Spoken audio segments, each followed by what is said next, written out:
கடைசியா ஒரு கேள்விங்க. இப்போ பல்லட தொகுதியில் நீங்க வேட்பாளராக கேண்டிடேட்டா அறிவிக்கப்பட்டிருக்கிறீங்க, ஆல்ரெடி பிரச்சாரம் போய்கிட்டு இருக்குது.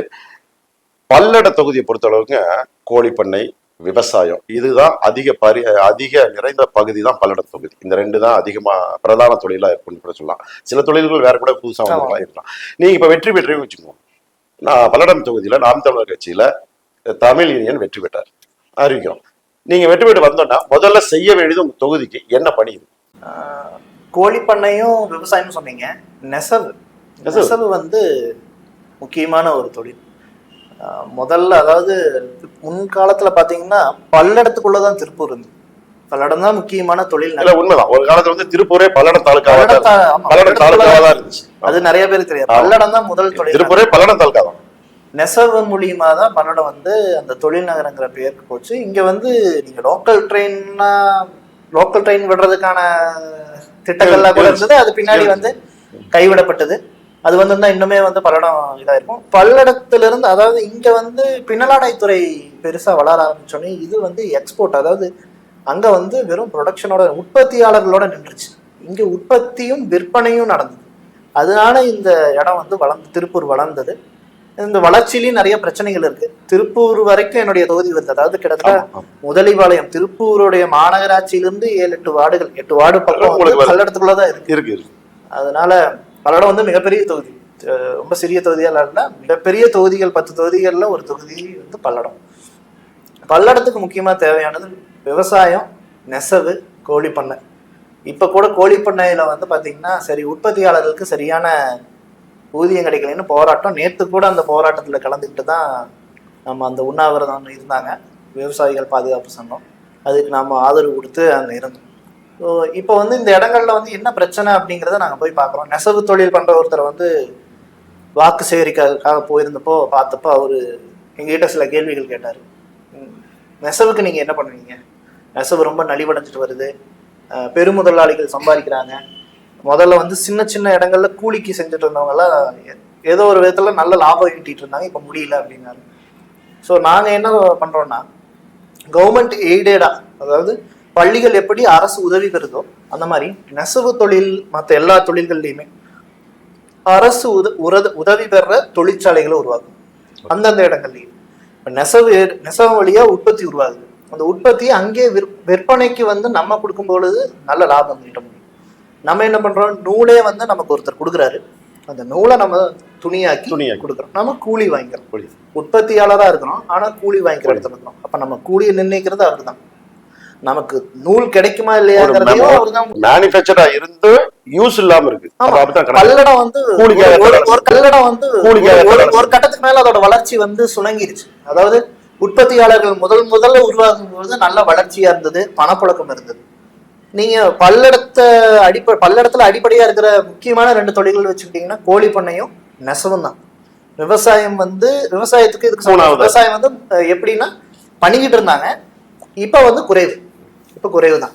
பாலே வந்து பாத்தீங்கன்னா நான் சொசைட்டி போவேன். அப்பப்போ சொசைட்டி போறோம்னா 7-8 பேரல் போயிட்டு இருந்த இடத்துல 2 பேரல் தான் போகுது. அந்த அளவுல தான் எல்லா இடங்களையுமே இருக்கு. சொசைட்டி அதிகமானதும் சில இடங்கள்ல காரணம். ஆனா பால் உற்பத்தி வந்து தமிழகம் முழுமையாவே வந்து குறைஞ்சிருச்சு. நம்ம வெளி மாநிலங்களை நம்பிதான் பால் பொருட்களுக்கும் பாலுக்கும் நம்ம நிக்க வேண்டிய இடத்துல இருக்கிறோம். அதனால விவசாயம் 2ஆம் கட்ட தொழிலா தான் இருக்கு. அது வந்து பெரிய அளவுல இல்லை. நம்ம அதுக்கான திட்டங்களும் வச்சிருக்கோம். முதல் கட்டமா இருக்கிறது நெசவும் கோழிப்பண்ணையும் தான். கோழிப்பண்ணையிலையும் இதே தான். 2துலயுமே ஒரே மாதிரி பிரச்சனை. உற்பத்தியாளர்கள் தான் இருக்காங்க, உற்பத்தி செய்யறவங்க பண்ணையாளர்கள் இருக்காங்க கோழிப்பண்ணையில, நெசவுல உற்பத்தியாளர்கள் இருக்காங்க. இவங்களுடைய தொழிலை இவங்க நிர்ணயம் பண்ண முடியாத இடத்துல இருக்காங்க. 2 இடங்கள்லயுமே பெருமுதலாளிகள் இருக்கிறாங்க. இங்க குஞ்சு கொடுக்குறவங்க, கோழி குஞ்சுகள் கொடுக்குறவங்க, அவங்க பிரீடு குஞ்சுகள்னு ஒவ்வொருத்தங்க அவங்க நிறைய இருக்கு, கம்பெனிஸ் இருக்கு. அவங்க குஞ்சு கொடுத்தாதான் இவங்க வளர்த்த முடியும். அவங்க நாளைக்கே இங்க நான் கொடுக்க மாட்டேன், கொண்டு போய் நான் வேற ஊர்ல ஷெட்டு போடுறேன், இந்த தொழில் இங்க முடிச்சு இங்க அவ்வளவுதான். அப்போ அதை நம்பி இருக்கிறவங்க ஆயிரக்கணக்கான குடும்பங்கள் இருக்கு. நெசவும் அதே மாதிரிதான். நெசவு இப்ப அந்த அழிவு விளிம்புலதான் இருக்கு. விசைத்தறிகள்லாம் முடிஞ்சிருச்சு, அடுத்து சுல்ஜரோ இல்ல மற்ற இதுதான் இருக்கு. அதை போடுற அளவுக்கு எல்லாருக்கும் இது பொருளாதாரம் இல்லை. நெசவுலையும் அதே பிரச்சனை. நூல் கொடுத்தானாதான் உங்களுக்கு வேலை. அப்ப நாம் தமிழர் கட்சி ஆட்சிக்கு வந்துச்சுன்னா இந்த பிரச்சனைகள்லாம் தீர்ந்து நம்ம முதலாளிகளை முழுமையா ஒழிச்சிருவோம் அப்படின்னு கம்யூனிசம் பேச முடியாது.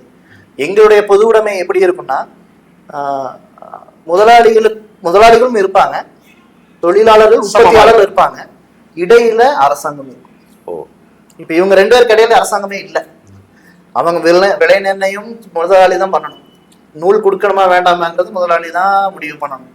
அந்த இடம் இல்லாம குறைந்தபட்சம் நீங்க இவ்வளவு கிலோ நூல் மாசம் கொடுக்கணும், இவ்வளவு விலை இதுக்கு கொடுக்கணும் அப்படிங்கிறத நிர்ணயம் பண்ணி அவங்க 2 பேருக்கு இடையில அரசாங்கம் இருக்கு. நீங்க சொல்ற மாதிரி இப்ப இந்த ரஷ்யாவெல்லாம் இருக்குதுங்க, ரஷ்யா இருக்கு, கென்னியா இருக்குது, கோமன் நாட்டுல எல்லாம் பாத்தீங்கன்னா இந்த பிரச்சனை இந்த மாதிரி தான் இருக்கும்.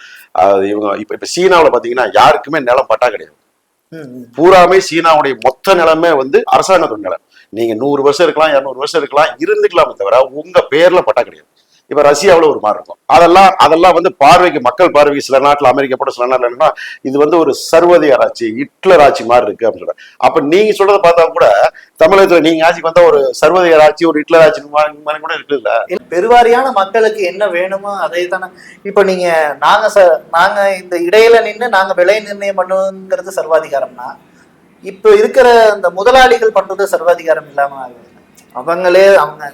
அவங்களுக்கு கீழே வேலை செய்யறாங்க, அவங்களுக்கு தான் பொருள் உற்பத்தி பண்ணி கொடுக்குறாங்க.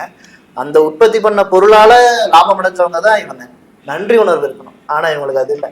நான் கொடுத்தாதானே நீ வாழுவ, நான் என்ன சொல்றேனோ அதுபடி தான் நீ கேட்கணும்னு அவங்க நினைக்கிறதா சர்வாதிகாரம். அதாவது முதலாளிகளோட சர்வாதிகாரத்திலிருந்து தொழிலாளர்களை மீட்டெடுத்து, அதுக்காக நம்ம முதலாளிகளே இல்லாம பண்ணிடுவோம். ரஷ்யா மாதிரியோ இல்லை சோவியத் யூனியனா இருக்கும்போது அங்க முதலாளிகள் கிடையாது, முழுக்க தொழிலாளர்கள் தான் எல்லாமே. அது ஒரு முழுமையா அப்படி போகும்போது அது வெற்றி அடையாது அப்படிங்கிறது சோவியத் யூனியன் ரஷ்யாவா மாறினதுல இருந்து நம்ம தெரிஞ்சுக்கலாம். அதாவது படிப்பினைகள் வரலாறு தான் கொடுக்குது.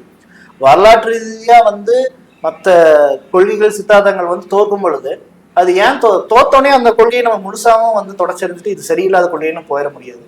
ஏன் தோத்துது அப்படிங்கிறத நம்ம மறு ஆய்வுக்கு உட்படுத்தணும். அப்ப அதுல எது சரியா இருந்தது, எது சரியா இல்லையோ அதை நம்ம களைஞ்சிட்டு நம்ம சரியானதை எடுத்துக்கணும்.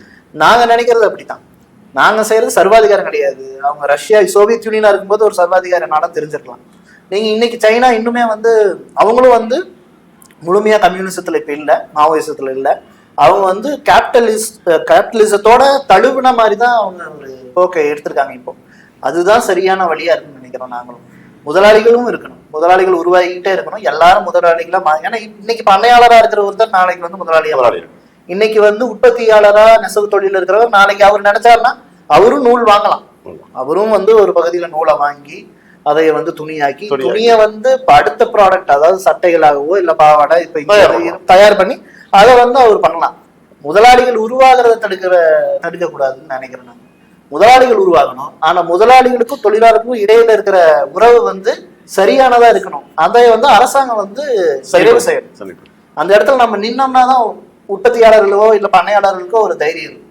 நம்ம நிக்கலைன்னா அவங்க இறங்கி இந்நேரம் போராட வேண்டியதான். நேற்று போன போராட்டம் அப்படித்தான் இருக்கு. பாக்குறவங்க எல்லாம் பணம் வராங்க. அது நமக்கு எப்படி இருக்குன்னா நம்மளால ஒரு ஆற்றாமை ஏற்படுது. நம்ம என்னடா நம்ம ஒண்ணுமே பண்ண முடியலையே அப்படிங்கிற ஒரு ஆற்றாமை தான் அது கொடுக்குது. பல்லடத்துக்குள்ள இப்ப நாங்க வர்றோம் அப்படின்னா முதன்மையா நெசவையும் கோழி பண்ணையும் முக்கியமான தொழில்களா இருக்கு. அந்த தொழில்கள் சில முதலாளிகளுடைய கட்டுப்பாட்டுல அவங்க நினைச்சாதான் கொடுக்க முடியும், அவங்க நினைக்கிறதா விலைன்னு இருக்கு. நாம இடையில போய் 2 பேருக்குமே சுமூகமான ஒரு முடிவை எட்டி கொடுக்கணும் அப்படிங்கிறது என்னுடைய முதல் கட்ட இதா இருக்கு. நெசவு தொழில அதுக்கு அடுத்த நிலைக்கு கொண்டு போகணும். இப்போ உற்பத்தி மட்டும் இருக்கு, நூல் மட்டும் உருவாகுது, நூல் துணியா மட்டும் உருவாகுது, துணி வெளியில போயிருது.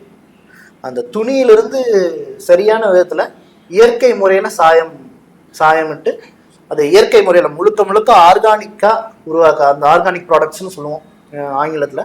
இயற்கை முறையில செய்யக்கூடிய சாயங்களை பயன்படுத்தி அதுல சட்டைகள் தயாரிக்கிறதோ இல்ல மற்ற ஏதோ தயாரிக்கிறதோ. இப்ப எப்படி காதி ஸ்டோர்ஸ் இருக்குல்லங்க, அந்த மாதிரி நம்ம அரசாங்கத்துடைய உதவியோட செயல்படுற உற்பத்தி நிலையங்கள்ல இருந்து வர்ற பொருட்களை எடுத்து அதை மதிப்பு கூட்டி வைக்கிற நிலையங்களை உருவாக்கும். அதனால இங்க இருக்கிற பொருளாதாரம் திருப்பி இங்கேயே சுழலும். அதாவது உற்பத்தியாகி இங்கே பொருளை விற்கும் போது இங்கேயே சுழலும். அப்போ தன்னால மக்களுடைய வாழ்வாதாரம் உயரும். இது முதற்கட்டமா இருக்கு. அதுக்கடுத்து உட்கட்டமைப்புகள், சாலை வசதி, பிற வசதிகள். இப்ப நீங்க பல்லடத்தை எடுத்துக்கிட்டீங்கன்னா இது வரைக்கும் நாங்க போனதை பொறுத்த வரைக்கும் அதிகமா கொள்ளை அதிகமாயிடுச்சு. இந்திக்காரங்க வர்றது வருகையாலையும் 5 வருஷமாவே ஏன்னு கேட்டீங்கன்னா தொகுதி ரொம்ப பெருசு. தொகுதியில வந்து பெருசு. மக்கள் கிராம அடர்த்தியா இருக்கிற பகுதிகள் கிடையாது. மக்கள் அடர்த்தியா இருக்கிற பகுதிகள் ரொம்ப குறைவா தான் இருக்கு. கிராம பகுதிகளிலேயே பாத்தீங்கன்னா தோட்டமா தான் இருப்பாங்க. ஒரு வீடு இருக்கும், 500 மீட்டர் 600 மீட்டர் தள்ளி ஒரு வீடு இருக்கும், 2 ஏக்கரா 3 ஏக்கரா தள்ளி தான் ஒரு வீடு இருக்கும். அவங்க கத்துனா கூட இவங்களுக்கு கேட்காது. அப்போ நம்ம வந்தோடனே என்ன பண்ணலாங்கிற ஒரு இதுனா, அவங்க வீட்டுல நீங்க சிசிடிவி போடுங்கன்னு நம்ம அவங்கள சொல்ல முடியாது. பாதுகாப்பு கொடுக்க வேண்டிய இடத்துல அரசு இருக்கு.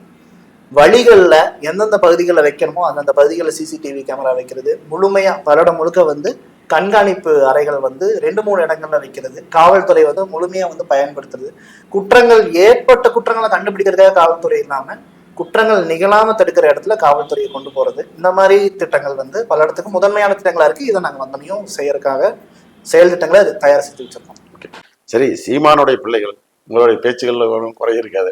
ஓகே, இவ்வளவு தூரம் நீங்க மைத்தமிழ் நேயருக்காக உங்களுடைய பிஸியான நேரத்துல வந்து பல்வேறு கருத்துக்களை மைத்தமிழுக்காக பகிர்ந்துக்கிறதுக்கு மிக்க நன்றி. உங்க நல்ல நோக்கம் நிறைவேற வாழ்த்துக்கள்.